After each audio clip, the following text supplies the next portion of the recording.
সংবিধান সংস্কার পরিষদের অধিবেশন আহ্বান বিষয়ে বিরোধী দলীয় নেতার মুলতবি প্রস্তাব নিয়ে সংসদে বিতর্ক। 2 ঘণ্টা আলোচনা হবে মঙ্গলবার।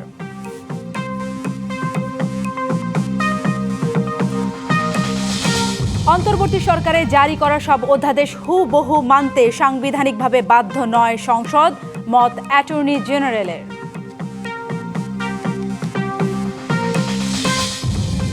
ট্যাগ অফিসার বিজিবি মোতায়েনেও কাটছে না জ্বালানির সংকট। পর্যাপ্ত সরবরাহ না থাকায় তেল দিতে পারছে না পাম্পগুলো। লালমনিরহাটে সংঘর্ষ।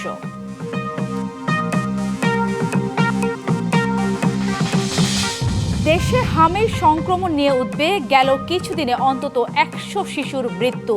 পরিস্থিতি মোকাবিলায় 600 কোটি টাকা বরাদ্দ সরকারের।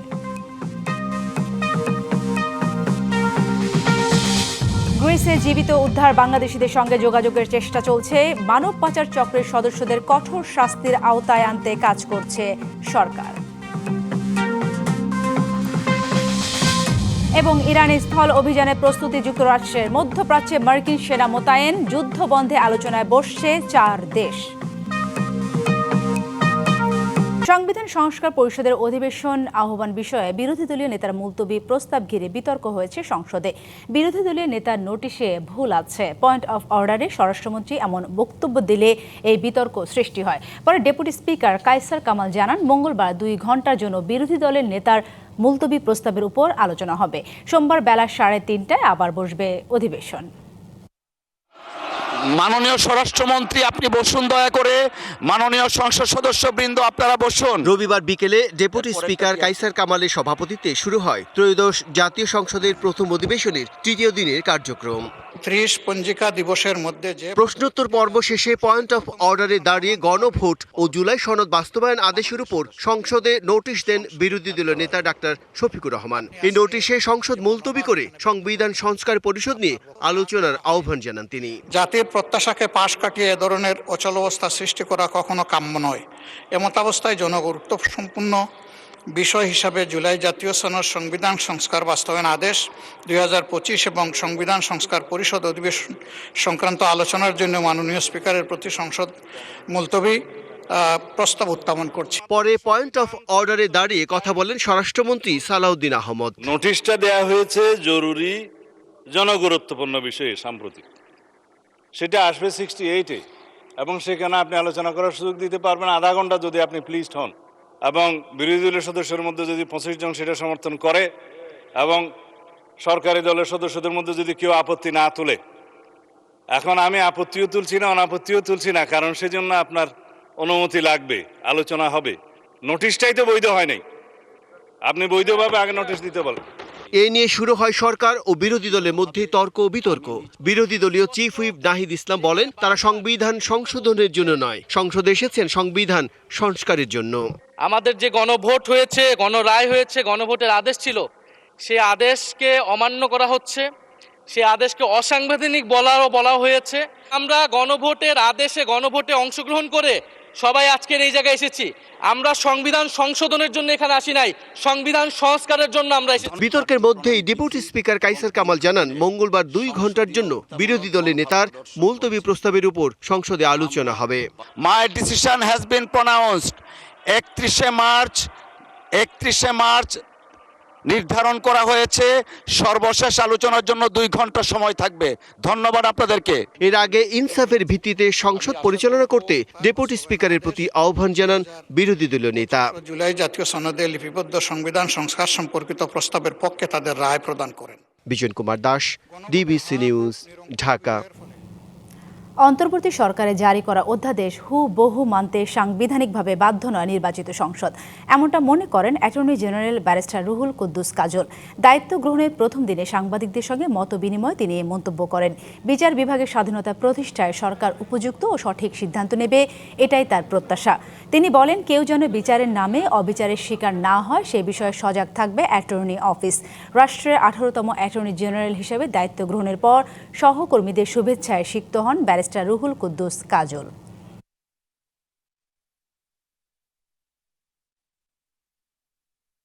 এখানে যে কোনো অধ্যাদেশ একইভাবে পাশ করতে হবে, একইভাবে গ্রহণ করতে হবে, এটা কিন্তু সাংবিধানিক বিধান না।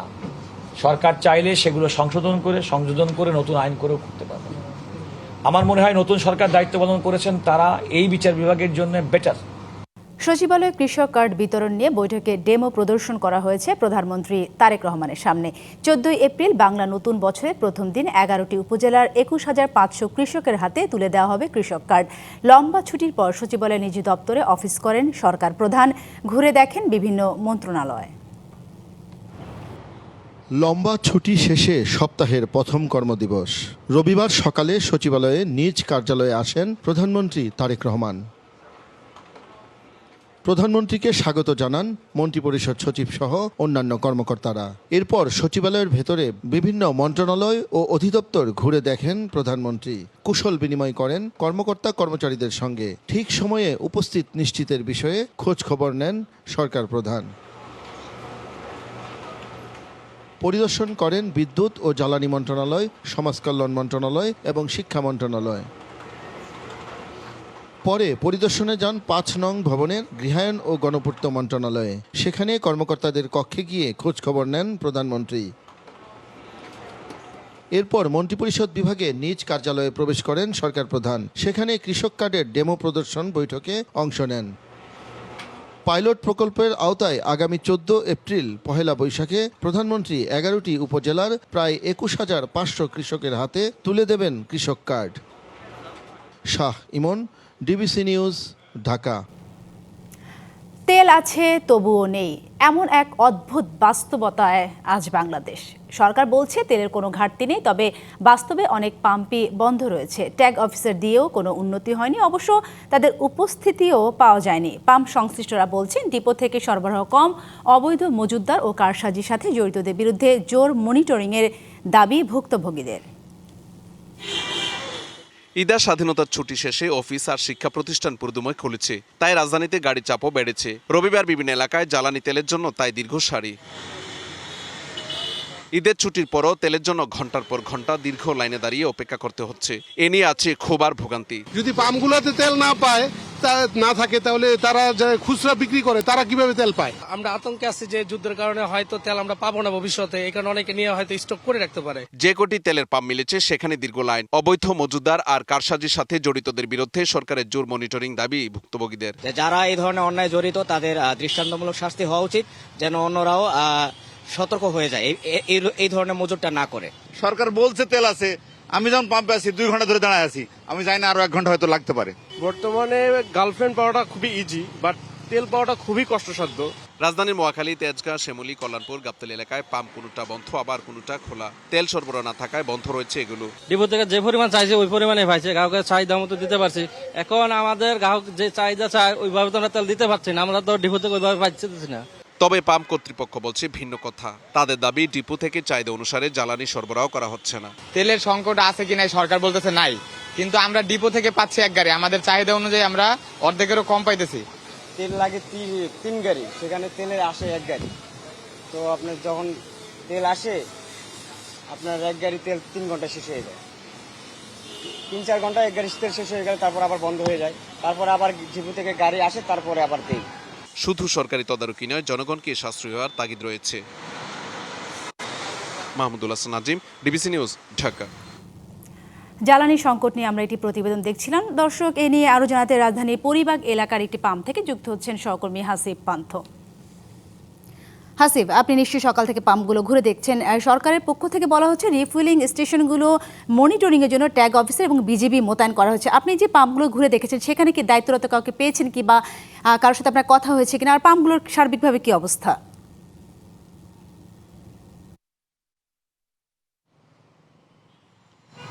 সাথী যেমনটি বলছিলেন, দুপুর থেকে কিন্তু আমরা আসলে রাজধানীর বিভিন্ন পাম্পগুলোতে আমরা ঘুরেছি, এবং যেই অফিসারদের কথা বললেন দুপুরের পর থেকে কিন্তু বেশ কয়েকটি পাম্পে আমরা টিভিতেও দেখিয়েছি আমরা যে সবকিছু মিলিয়ে কিন্তু ওরকম আমরা কাউকে দেখতে পাইনি। তবে আমার পাশে এখন যে পাম্পটি রয়েছে, বিশেষ করে এটা পরিবাগের একটি পাম্প, এবং এই পাম্পে স্বাভাবিকভাবে দিন রাত 24 ঘন্টায় কিন্তু খোলা থাকে। তবে এখন পর্যন্ত যেটি বলা যাচ্ছে যে বিশেষ করে 8টার পরবর্তীতে মতিঝিল থেকে শুরু করে টিকাটুলি থেকে শুরু করে শাহবাগ, পরিবাগ, এমনকি রমনার যে পাম্পগুলো সচরাচর খোলা থাকে সেই পাম্পগুলোতে কিন্তু আসলে বন্ধ করে দেওয়া দেওয়া হয়েছে।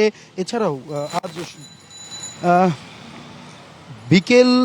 বিকাল বেলাও কিন্তু আমরা সন্ধ্যার সময়ও কিন্তু আমরা ঠিক এই যেই পাম্প বা স্টেশনগুলো রয়েছে তেলের, সেই জায়গাগুলো থেকে দেখানোর চেষ্টা করেছিলাম দীর্ঘ লাইন এবং ভোগান্তি থেকে শুরু করে সমস্ত কিছু। তবে 8টার পরবর্তীতে এসে রাজধানীর বেশ কয়েকটি পাম্পে কিন্তু আমরা গিয়েছি এবং সরজমিনে দেখেছি প্রত্যেকটি পাম্পেরই কিন্তু ঠিক একই চিত্র, অর্থাৎ 8টার পরবর্তী থেকে সবগুলো পাম্পেই কিন্তু তালাবদ্ধ অবস্থায় রয়েছে এবং তেল দেওয়া বন্ধ করা হয়েছে।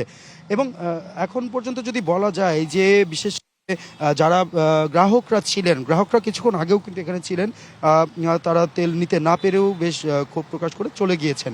তবে সবকিছু মিলিয়ে রাজধানীর বেশ অধিকাংশ পাম্পে কিন্তু ইদানিং তারা বলছেন যেমনটি গ্রাহকেরা যে বন্ধ করে রাখা হয়, যে বলা হয় যে আসলে পাম্পে তেল পর্যাপ্ত নেই। তো এখন অসংখ্য ধন্যবাদ। আমরা বুঝতে পেরেছি অধিকাংশ পেট্রোল পাম্পের একই অবস্থা, তেল নেই, সাইনবোর্ড ঝুলছে, এদিক দিয়ে গ্রাহকরা ভোগান্তির চরমে। ধন্যবাদ আপনাকে। জ্বালানি তেলের সংকটে অস্থির হয়ে উঠেছে জনজীবন। অনেক পাম্প বন্ধ তেল সংকটে, আর বাকিগুলোতে দীর্ঘ লাইন। তবে লম্বা সময় ধরে দাঁড়িয়ে থেকেও কাঙ্ক্ষিত তেল না মেলায় হতাশ ক্রেতারা। পাম্প মালিকরা বলছেন গ্রাহক পর্যায়ে বেড়েছে তেলের চাহিদা, সরবরাহে সাময়িক ব্যাঘাত ঘটার কারণে দেখা দিয়েছে সংকট। শৃঙ্খলা ফেরাতে মাঠে তৎপর রয়েছে প্রশাসন। যে যানে দ্রুতগতিতে ছুটে চলার কথা, সেই যানকেই স্বল্পগতির ভ্যানে তুলে তেলের আশায় নেওয়া হচ্ছে এক পাম্প থেকে আরেক পাম্পে। যশোরের এই ভুক্তভোগী শহরের অন্তত 4 থেকে 5টি পাম্পে ঘুরেও কোথাও জ্বালানি পাননি। প্রতিটি পাম্প থেকেই তাকে তেল নেই বলে ফিরিয়ে দেওয়া হয়েছে। এমন ঘটনা ঘটছে বাকিদের সাথেও। যশোরে অনেক পাম্পে ঘুরেছি, কিন্তু কোনো পাম্পে তেল পাইনি, সেই কারণে ভ্যানের পরে আপনার তুলে নিয়ে যাচ্ছে যে পাম্পে তেল পাবো সেই পাম্পে থেকে তেল নেব। ব্রাহ্মণবাড়িয়ায় অনেক পাম্পই তেল সংকটে বন্ধ। খোলাগুলোতে তেলের জন্য দীর্ঘ লাইন দেখে ক্রেতারা ছুটছেন এক পাম্প থেকে আরেক পাম্পে। তবে দীর্ঘ অপেক্ষার পরও চাহিদা অনুযায়ী মিলছে না তেল। এতে হতাশায় মোটরসাইকেল ও যান চালকরা। সংশ্লিষ্টরা বলছেন সরবরাহ ব্যবস্থার সাময়িক ব্যাঘাত ও চাহিদা বৃদ্ধির কারণে এই সংকট তৈরি হয়েছে।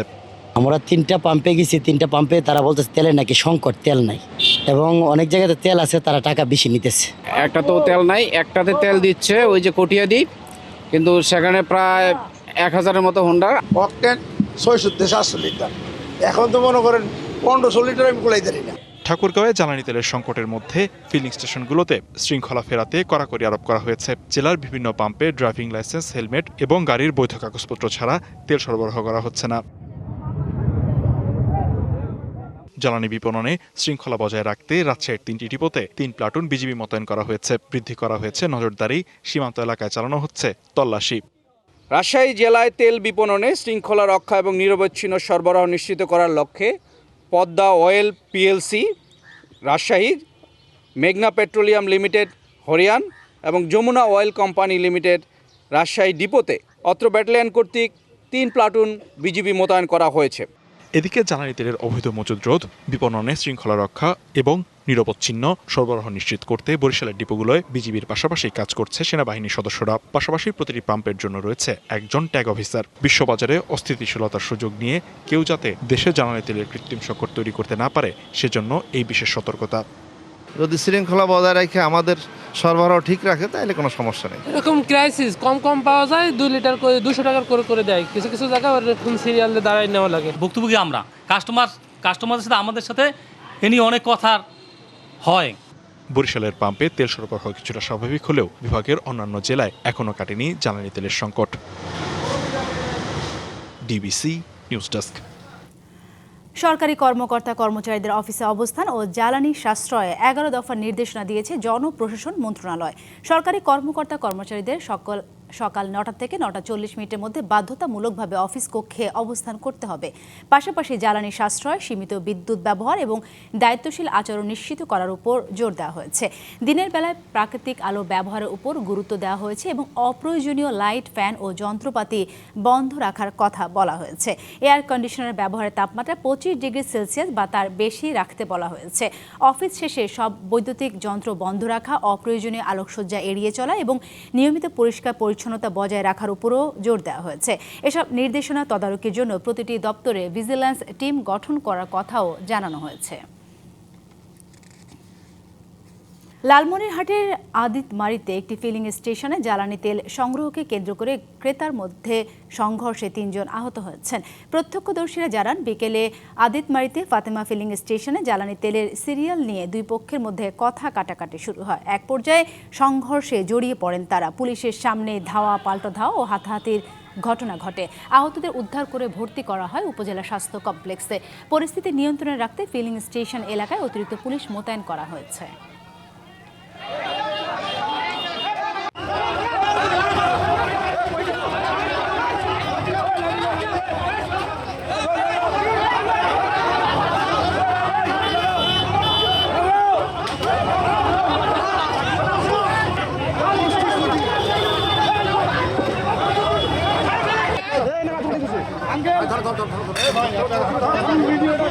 দেশে হঠাৎ করে ছড়িয়ে পড়ছে হাম।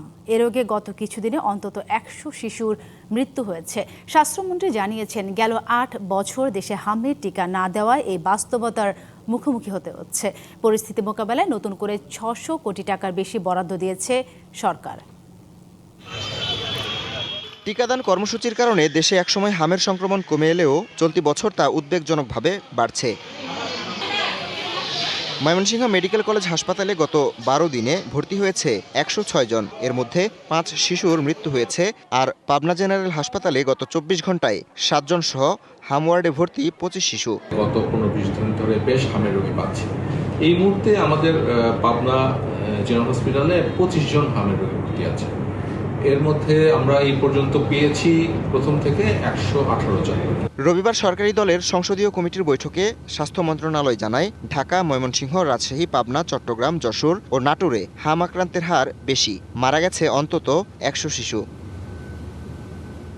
রাজধানীতে এক অনুষ্ঠানে স্বাস্থ্যমন্ত্রী জানালেন, গত 8 বছর টিকা না দেয়ায় এখন হামের প্রকোপ দেখা যাচ্ছে। প্যান্ডেমিক ঘোষণা এখনো পর্যন্ত দেখা দিতেও পারে, কারণ আপনারা দেখেন, আমি বলি 8 বছর আগে মিজেলসের টিকা দেওয়া হয়েছে, তারপরে কোনো টিকা দেওয়া হয়নি। মন্ত্রী জানান, পরিস্থিতি সামাল দিতে নতুন করে টিকার জন্য বরাদ্দ দেওয়া হয়েছে। বিশেষ প্রস্তুতি নেওয়া হয়েছে বিভিন্ন হাসপাতালে। অন ইমার্জেন্সি বিশেষ 604 কোটি টাকা দিয়ে স্কিমকে বাস্তবায়িত করার জন্য হামের টিকা সহ সকল টিকা আনার জন্য আমরা গত সপ্তাহে পারচেজ কমিটিতে পাস করেছি। মানিকগঞ্জে আমরা আইসিইউ খুলেছি, যাতে পদ্মার ওই পারে রোগী আসলে ওইখানে রাখতে পারি। রাজশাহীতে সচল করা হয়েছে, প্রত্যেকটা বিভাগীয় হাসপাতালে করা হচ্ছে। আমরা ডিএনসিসির যেটা করোনাকালীন যেটা হসপিটালটা করা হয়েছিল, সেটা আমরা ওয়ার্ড 2টা খুলে ফেলেছি। সরকার দলীয় সংসদীয় কমিটির বৈঠকে 2 জন মন্ত্রীকে সারা দেশের হাসপাতাল পর্যবেক্ষণ করে স্বাস্থ্যসেবা নিশ্চিতে ব্যবস্থা নিতে নির্দেশ দেন প্রধানমন্ত্রী। Habibur Rahman, DBC news desk. বিগত তত্ত্বাবধায়ক সরকারের সময় আলোচিত 2 সেনা কর্মকর্তা মাসুদ উদ্দিন চৌধুরী ও শেখ মামুন খালেদকে গ্রেপ্তার দেখিয়েছে আন্তর্জাতিক অপরাধ ট্রাইব্যুনাল। 7 এপ্রিল তাদের হাজির করতে নির্দেশ দেওয়া হয়েছে। এই 2 সাবেক সেনা কর্মকর্তা অনেক ধরনের মানবতা বিরোধী অপরাধ করেছেন, তাই বিচারের আওতায় আনা হয়েছে বলে জানিয়েছেন চিফ প্রসিকিউটর।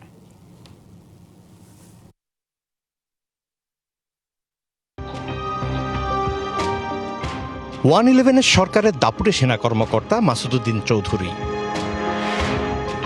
আওয়ামী লীগ সরকার ক্ষমতায় এসে যাকে অস্ট্রেলিয়ার হাই কমিশনার নিয়োগ দেয়। এরপর 2018 সালে জাতীয় পার্টি থেকে সংসদ সদস্য নির্বাচিত হন। 23শে মার্চ মধ্যরাতে ডিবি পুলিশ তাকে গ্রেফতার করে। 2 দিন পর গ্রেফতার ডিজিএফআইয়ের সাবেক মহাপরিচালক শেখ মামুন খালেদ। তাদের বিরুদ্ধে আদালতের আদেশে পুলিশি হেফাজতে জিজ্ঞাসাবাদ চলছে। রবিবার আন্তর্জাতিক অপরাধ ট্রাইব্যুনাল 2 মাসুদ উদ্দিনকে জুলাই অভ্যুত্থানে ফেনীর একটি হত্যা মামলায় গ্রেফতার দেখায়, আর শেখ মামুনকে গুমের মামলায় গ্রেফতার দেখায়। 2 শীর্ষ সাবেক সামরিক কর্মকর্তাকে 7 এপ্রিল হাজির করার নির্দেশ দেয় ট্রাইব্যুনাল। ট্রাইব্যুনাল 2 আমাদের বক্তব্য শুনে আগামী 7/4/2026 তারিখে 10:30টায় জেল কর্তৃপক্ষকে এই 2 জন আসামিকে ট্রাইব্যুনালের সামনে হাজির করার জন্য নির্দেশনা দিয়েছেন। গ্রেফতার থাকা এই 2 সেনা কর্মকর্তা 111 ও আওয়ামী লীগ শাসনামলে অনেক মানবতা বিরোধী অপরাধের সঙ্গে যুক্ত ছিলেন। এমন অভিযোগে তাদের বিরুদ্ধে ট্রাইব্যুনালে মামলা করার সিদ্ধান্ত নেয় প্রসিকিউশন। মাসুদ উদ্দিন চৌধুরী এবং মামুন খালেদ তারা ক্ষমতার অপব্যবহার করে আয়নাগরের মতো তারা অমানবিক কর্মকাণ্ড তারা করেছে। 111-র মতো যে সেফ হাউসের মতো জায়গা সৃষ্টি করে সেখানে মানুষকে ধরে নির্যাতন করেছে। ট্রাইব্যুনালে বিচারাধীন গুমের মামলায় 15 সেনা কর্মকর্তার বিচার চলছে। তবে ডিজিএফআই মহাপরিচালক হিসেবে শেখ মামুন খালেদ প্রথম বিচারের আওতায় আসছেন। গুমের মামলায় ডিজিএফআই 4 মহাপরিচালক এখনও পলাতক। Mizan Ahmed, DBC news, Dhaka. এবারে ঈদ যাত্রায় বিভিন্ন দুর্ঘটনায় 170 জনের প্রাণ গেছে। এ তথ্য খোদ মন্ত্রীর। পদ্মায় বাসডুবি আর ট্রেনের বাস উড়িয়ে নেওয়ার পরও মন্ত্রীর দাবি স্বস্তিদায়ক ছিল। অবশ্য সঙ্গে অনাকাঙ্ক্ষিত ঘটনার জন্য দুঃখ প্রকাশ করতেও ভোলেননি তিনি আরও বলেছেন, গণপরিবহন মনিটরিংয়ে জিপিএস ট্র্যাকার বাধ্যতামূলক করা হচ্ছে। মহাসড়কে থাকবে না কোনো হাটবাজার ও কাউন্টার। আশা করা হয়েছিল এবারের ঈদযাত্রা শঙ্কামুক্ত থাকবে, কিন্তু শেষমেশ তা আর থাকেনি। বিশেষ করে কুমিল্লায় ট্রেনের ধাক্কায় বাসের 12 যাত্রী আর রাজবাড়ীতে পানিতে ডুবে বাসের 26 জনের প্রাণহানির ঘটনা সে আশাই গুড়েবালি হয়ে যায়। শুধু তাই নয়, এই ছুটিতে কম বেশি বিচ্ছিন্ন দুর্ঘটনায় 170 জনের প্রাণহানি ঘটেছে, যে তথ্য খোদ মন্ত্রীর। এসব ঘটনার জন্য দুঃখ প্রকাশ করলেও মন্ত্রীর দাবি ঈদযাত্রা মোটামুটি সন্তোষজনক ছিল। ঢাকা খুলনা, ঢাকা চিটাগাং, ঢাকা বরিশাল, ঢাকা আরিচা, এই ওয়েগুলি বেশ স্মুথলি গাড়ি গিয়েছে। সেখানে আরো বেশি কিভাবে স্মুথলি ফাংশন করানো যায় সে ব্যাপারে কিছু পদক্ষেপ পুলিশ, বিআরটিএ, বাস মালিক সমিতি, বাসের আপনার যেটাকে বলা হয় পরিবহনের শ্রমিক সমিতি যারা আছে তারা আরো বেশি সহযোগিতা করবে। সিদ্ধান্ত জানান, বাসে জিপিএস ট্র্যাকার বাধ্যতামূলক করা হচ্ছে। এছাড়া ফেরিতে ওঠার সময় যাত্রীদের নামিয়ে দেওয়ার আইন কঠোরভাবে পালন করার কথাও জানিয়েছেন মন্ত্রী। সব পাবলিক পরিবহনে, সব পরিবহনে জিপিএস থাকবে। ফেরিতে গাড়ি ওঠার সময় অবশ্যই শতভাগ যাত্রী নামিয়ে নিশ্চিত করে ফেরিতে উঠতে হবে। ওখানে একটা ব্যারিয়ারের কথা বলা হয়েছে, ব্যারিয়ার থাকবে।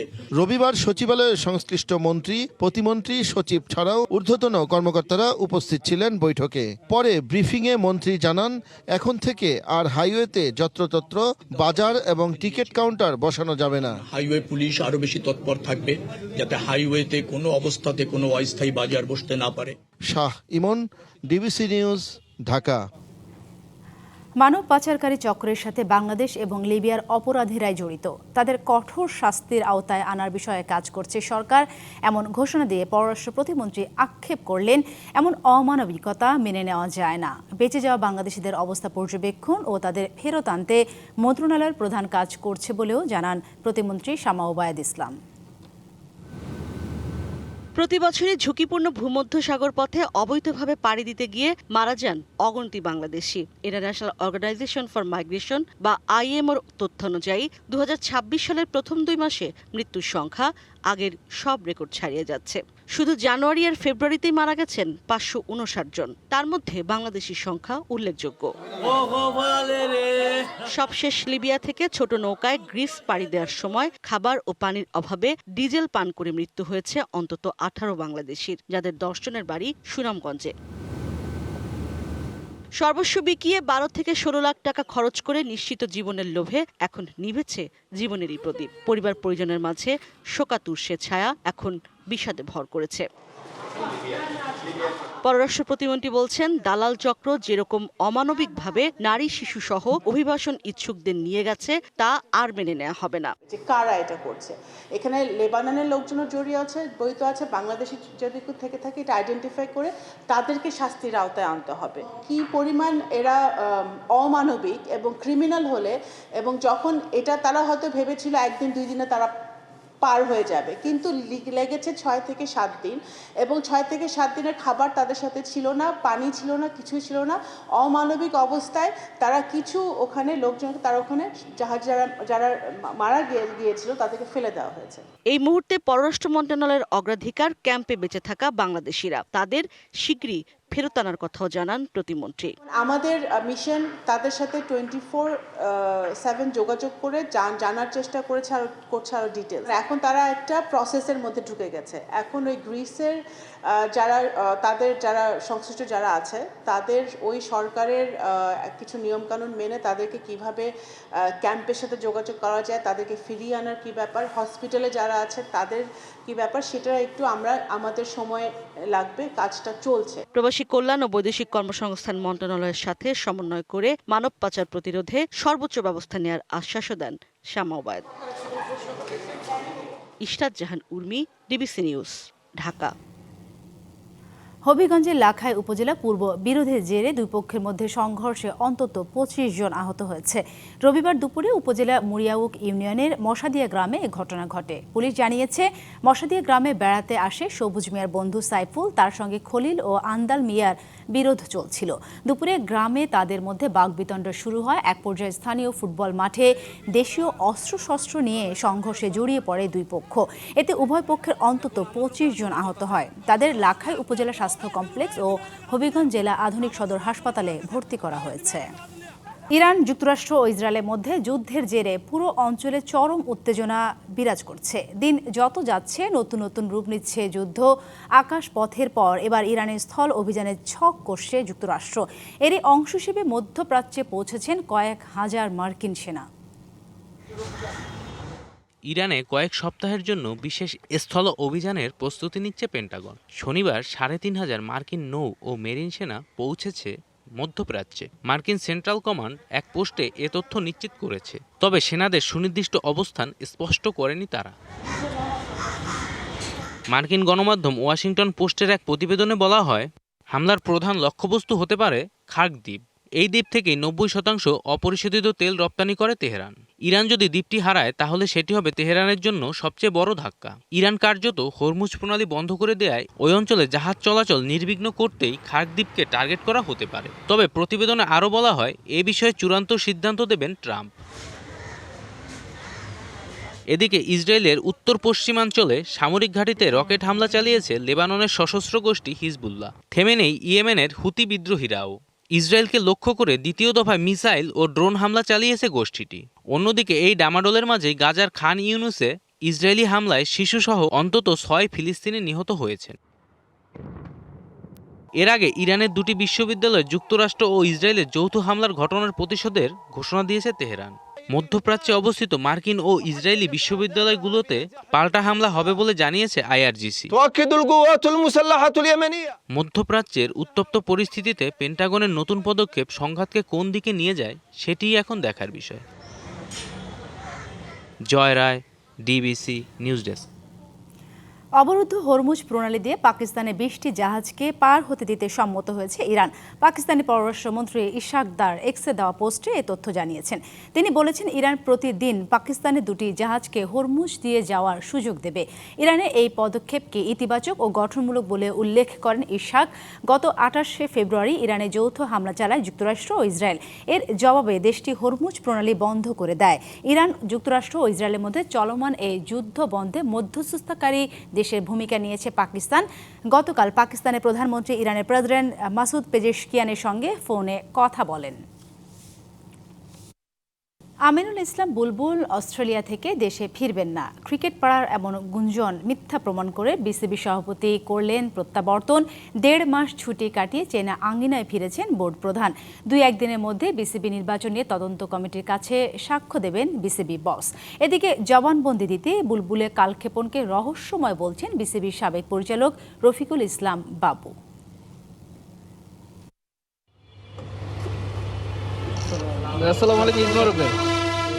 এক ছবি অনেক প্রশ্নের উত্তর। বিসিবির থমথমে পরিবেশ যেন বদলে গেল সভাপতি আমিনুল ইসলাম বুলবুলের প্রত্যাবর্তনে। প্রায় 1.5 মাস দূরে ছিলেন ক্রিকেট বোর্ড থেকে। এর মাঝে নানা প্রশ্নের জন্ম, কত শত অভিযোগ। বিসিবির প্রশ্নবিদ্ধ নির্বাচন নিয়েও তদন্ত শুরু হওয়ায় অস্বস্তিতে আছেন। শঙ্কা ছিল অস্ট্রেলিয়া থেকে ফিরবেন কিনা বুলবুল। অনেক প্রশ্নের জবাব দিতে দেশে ফিরলেন বোর্ড প্রধান।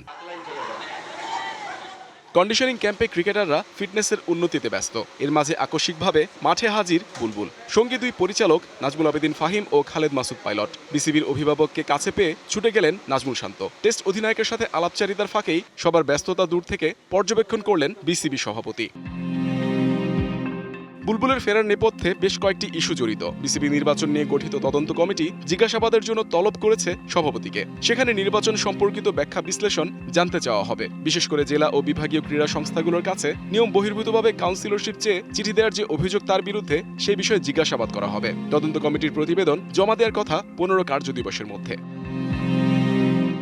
এদিকে তদন্ত কমিটির কাছে বিসিবি সভাপতির জবানবন্দি দেয়া নিয়ে কালক্ষেপণকে রহস্যজনক বলছেন সাবেক বিসিবি পরিচালকরা। এটা একটু ব্যতিক্রম একটি জিনিস দেখলাম যে তদন্ত কমিটি তাদেরকে সাক্ষ্য দেওয়ার জন্য বলছে, তাদেরকে আসার জন্য বলছে, কিন্তু তারা সময় ক্ষেপণ করছে। এটা রহস্যজনক। যদি সৎসাহস থাকে সবাই এসে দিবে, সঠিক কথা বলবে। দীর্ঘ প্রতীক্ষার পর দেশে ফিরলেও বুলবুলের জন্য সামনের দিনগুলো বেশ চ্যালেঞ্জিং হতে যাচ্ছে। তদন্ত প্রতিবেদন এবং নেতৃত্বের বৈধতা প্রমাণের উপরই নির্ভর করছে বর্তমান কমিটির ভবিষ্যৎ। Muhammad Nazim, DBC news, Dhaka. DBC সংবাদ এই ছিল এখনকার মতো। ডিবিসি নিউজের সংবাদগুলো পড়তে ভিজিট করুন dbcnews.tv আর ভিজিট করুন ডিবিসি নিউজের ফেসবুক পেজ এবং ইউটিউব চ্যানেল। ডিবিসির সঙ্গেই থাকুন।